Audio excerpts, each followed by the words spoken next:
coach. So we're booking Brad able to practice today? They were. And are they good to go for tomorrow, game time decision? Yeah, we'll see how they respond to today's work, but we're hopeful that they both play.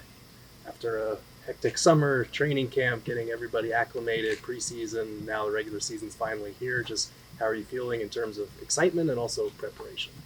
Feel great on both fronts. We've had a really productive couple of days, preparing for Golden State, but also a productive month of the preseason, installing our offense and our defensive schemes and, drilling the heck out of it.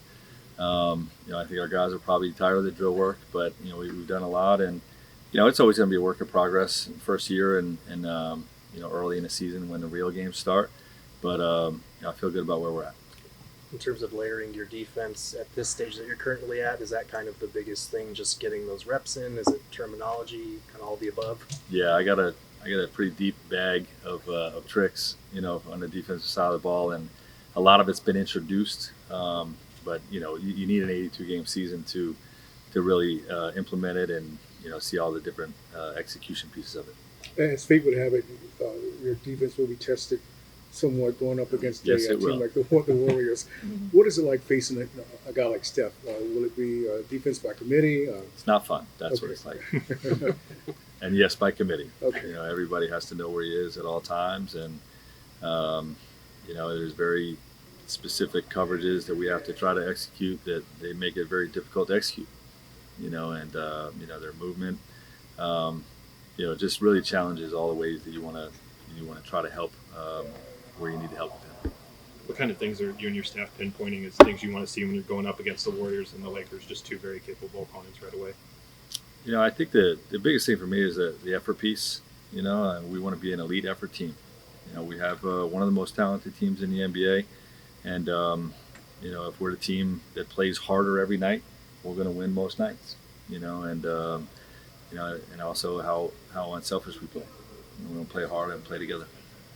You guys are in a marquee time slot tomorrow night, and you're going to have several from your time with the Lakers. You know what that's like in the regular season schedule. Do you notice it having any positive effects on the team when you do get that spotlight so often? I was just curious from your perspective in LA. Yeah, I think there's always a little more juice in those games, a little more energy and excitement. I mean, this group here, they're excited to play anytime. You get a Tuesday morning practice. These guys are excited to play hoop. But I think the national TV games, do bring a little bit of that out.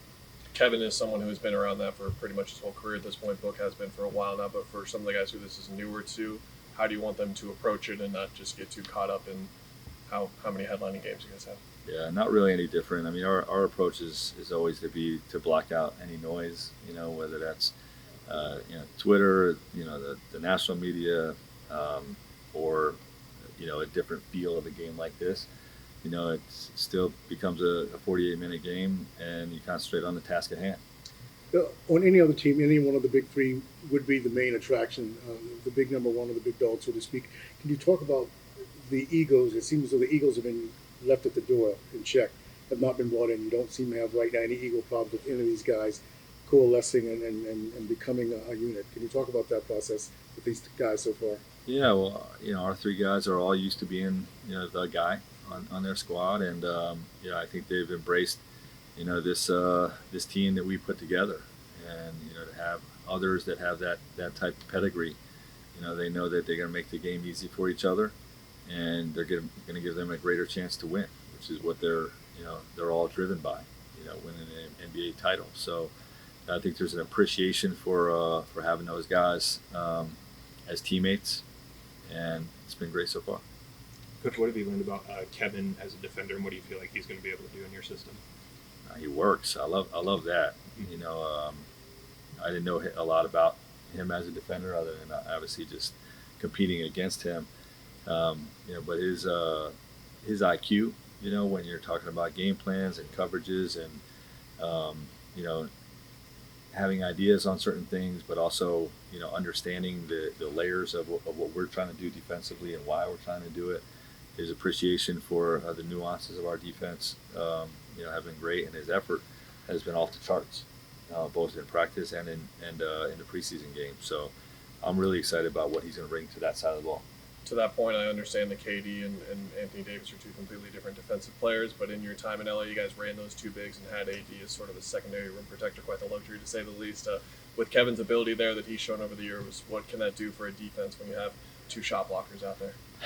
Yeah, size is everything. Not everything, but length. Your length can really be a problem. When you're trying to create a great defense, you got to have speed and containment ability. But you got to be able to protect the rim. You got to be able to board. And Kev's size helps us with both of those.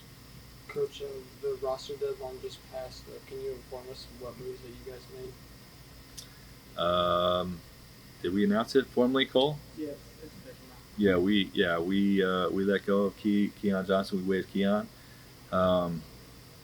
Disappointed to do that because I think the kid's got some real talent. He really showed me something. I threw him in the first half of a dress rehearsal type of preseason game because I really believe in his defensive ability. And then he showed me something offensively as well. But he has incredible speed and athleticism on the defensive side of the ball, and I hope to be able to coach him again someday. What responsibility are you putting on Book and Brad just guarding opposing guards in the backcourt, and do you see Josh as someone that can kind of take pressure off of them and maybe save them for other things you need them for? Yeah, I mean those guys are going to have to guard. You know what I mean? And they're up to the challenge. They want it. They're excited about it. They'll be matched up with opposing teams' best players on a lot of nights, and that's how we're going to be built. And they're going to have problems on the other end as well. The other team will. But Josh's ability to me, really guard 1 through 4 at an elite level, really separates him from a lot of players in this league. He can really dog point guards, and he can also bang with bigger wings as well. So a lot of versatility there. Coach. Thanks, Thanks, Coach. Coach. Appreciate it. Thank you, Coach. Got one more? Yeah. Go ahead. Yeah. So earlier you talked about going against Steph Curry as a coach. When you think about the fact that he's the greatest shooter of all time and maybe the greatest mover off the ball of all time, does that make him the hardest superstar to game plan for? For tomorrow's game, yes. Toughest by far more than the rest. Yeah, I might have a different answer on Thursday's game. Thanks, Coach. Thank Thanks, you. man. Thanks.